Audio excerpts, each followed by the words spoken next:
उत्तराखंड के एक गांव में कमलेश अपनी बेगम और बच्ची के साथ रहता था।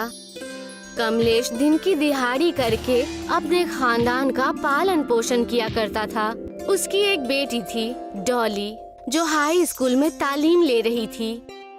डॉली के बोर्ड्स एग्जाम सर पर थे, इसीलिए कमलेश दिन रात मेहनत करके डॉली के मदरसे और ट्यूशन की फीस भरा करता। लेकिन डॉली का तालीम पर बिल्कुल भी ध्यान नहीं था। वो दिन भर मोबाइल में गेम्स खेला करती या फिर अपने दोस्तों से ऑनलाइन बातें किया करती। पूरा दिन उसका मोबाइल पर ही निकल जाता था। उसे किताब को हाथ लगाए महीने निकल चुके थे। दिन भर मोबाइल से खेलती हो, कभी तो किताब देखो। तुम्हारी अम्मा और मैं दिन भर मेहनत करके तुम्हें तालीम दिला रहे हैं और तुम हो कि दिन रात बस इस मोबाइल से खेलती हो।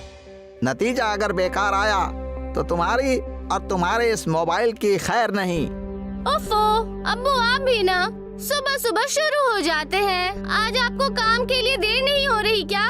डॉली और कमलेश की अनबन शुरू हो जाती है और तभी उनके घर उनका लैंडलॉर्ड यानी मकान का मालिक आ जाता है।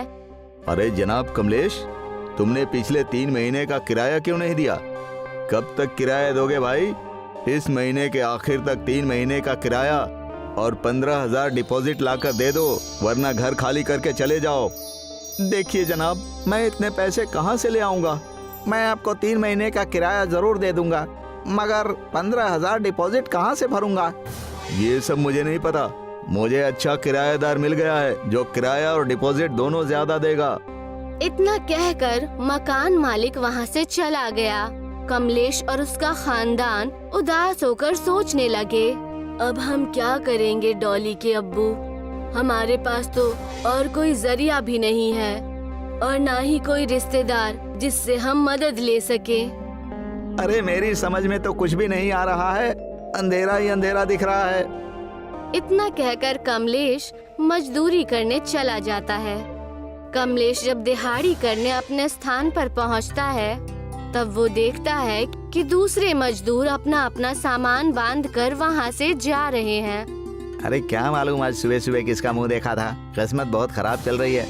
अरे क्या हुआ भाई साहब, सारे मजदूर कहाँ जा रहे हैं? अरे कहाँ जाएंगे? अपने अपने घर जा रहे हैं। और कहाँ? ठेकेदार ने सबको नौकरी से निकाल दिया। उस आदमी की बात सुनकर कमलेश भागता हुआ ठेकेदार के पास पहुंच जाता है। अरे ठेकेदार साहब, हम सारे मजदूर कहाँ जाएंगे? हमारे बच्चे परिवार क्या खाएंगे? अरे तो मैं क्या करूं? मैंने क्या जानबूझकर ये काम बंद किया है?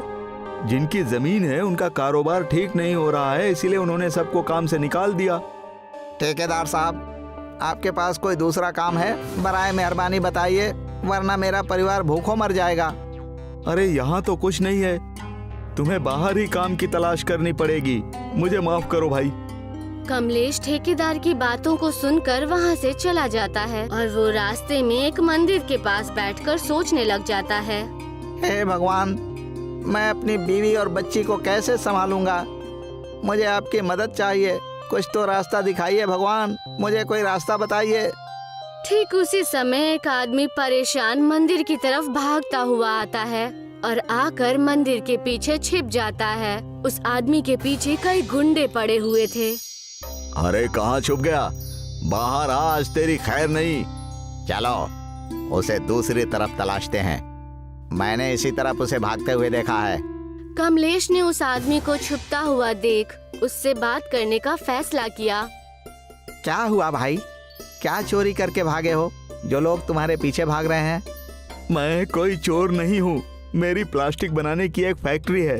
हुकूमत ने उस पर रोक लगा दिया है, इसी वजह से लोग मुझे मारने के लिए मेरे पीछे पड़े हैं। उनका कहना है कि मैंने प्लास्टिक का इस्तेमाल करके आबो हवा को आलूजा किया है। आबो हवा को तो तुमने आलूजा किया ही है। जाओ, इसमें मैं भी तुम्हारी कोई मदद नहीं कर सकता। इतना कहकर कमलेश वहाँ से जाने ही लगता है। तभी कैलाश ने उससे आवाज लगाकर कहा, सुनो भाई, 1 मिनट रुको। क्या तुम मुझे कुछ दिनों के लिए अपने घर पर छुपा सकते हो? जैसे ही माहौल दुरुस्त हो जाएगा मैं अपने घर चला जाऊंगा और दूसरा कारोबार शुरू करूंगा। अरे भाई, यहाँ पर मेरे रहने के लिए खुद का ठिकाना नहीं है, ऊपर से तुम अलग मेरी किस्मत में आ टपके हो। कमलेश वहाँ से चला जाता है। कमलेश अपने घर जाकर पूरी बातें अपनी बेगम और बेटी को बताता है। अब हम क्या करेंगे? डॉली के बोर्ड्स एग्जाम सर पर हैं। कहीं हमारे घर की तकलीफ की वजह से हमारी बेटी फेल ना हो जाए। डॉली उस समय अपने मोबाइल पर गेम खेल रही थी और सारी बातें सुनने के बाद डॉली ने कहा, पापा क्यों ना हम प्लास्टिक का घर बनाकर वहाँ पर रह ले? प्लास्टिक का घर कैसे? प्लास्टिक से तो हमारी आबो हवा खराब होती है। आज ही मेरी मुलाकात एक आदमी से हुई जिसके पीछे लोग पड़े हुए थे। प्लास्टिक की फैक्ट्री थी उनकी। क्या आप उस आदमी को जानते हैं? क्यों ना उनकी फैक्ट्री से कुछ प्लास्टिक की बोतल लेकर हम अपना खुद का ही एक घर बना ले। मैंने भी सुना है प्लास्टिक कभी नहीं सड़ता और इससे हमारे घर की तकलीफ दूर हो जाएगी और आपका कारोबार भी चलने लगेगा। अरे तुम दोनों की अक्ल ठिकाने पर तो है, कुछ भी बोले जा रही हो। प्लास्टिक का घर कैसे बन सकता है? घर वालों की बातें सुनकर कमलेश रात भर प्लास्टिक के घर के बारे में सोचने लगता है और वो सुबह उठकर कुछ चिप्स और बिस्किट के पैकेट लेकर मंदिर की ओर चला गया। कैलाश भाई, आप हैं या चले गए? मैं आपके लिए कुछ वेफर्स और बिस्किट लेकर आया हूँ। मंदिर जाने के बाद उसने देखा कि कैलाश वहीं मंदिर के बागीचे की सीट पर सोया हुआ था। क्या बात है भाई, तुम अभी आ रहे हो? जब मच्छरों ने पूरी रात मुझे परेशान किया तब तुम कहाँ थे? अरे ये सब बातें छोड़िए, मेरे पास ऐसी तरकीब है जिससे हम दोनों के काम हो जाएंगे। क्या है, जरा मुझे भी तो बताओ। कमलेश कैलाश से सारी बातें बताता है। हमें आपकी फैक्ट्री की प्लास्टिक बोतल की जरूरत पड़ेगी। उसके अंदर मिट्टी भरकर हम कई घर बना सकते हैं। इससे आपका कारोबार फिर से तेजी पकड़ लेगा और हम जैसे गरीबों की मदद भी होगी। हाँ, तरकीब तो तुम्हारा बहुत बढ़िया है, मगर तुम्हें क्या लगता है कि ये काम हम दोनों कर पाएंगे? हमें और भी लोगों की मदद चाहिए। हाँ, उसकी आप फिक्र मत करो। मेरे साथ कई मजदूर हैं जिन्हें काम की ज़रूरत है। उन्हें आप दिन की दिहाड़ी देंगे तब वो काम करना शुरू कर देंगे। कमलेश जाकर ये सारी बात अपने साथी मजदूरों को बता देता है और सारे ही मजदूर अपना अपना प्लास्टिक का घर बनाने को तैयार हो जाते हैं। चलो भाइयों, अब हम लोग कुछ अपना और अलग करने जा रहे हैं। हमें पूरी मेहनत से काम करना होगा, तब हम सफल हो जाएंगे। अरे मगर हम अपना घर बनवाएंगे कहाँ?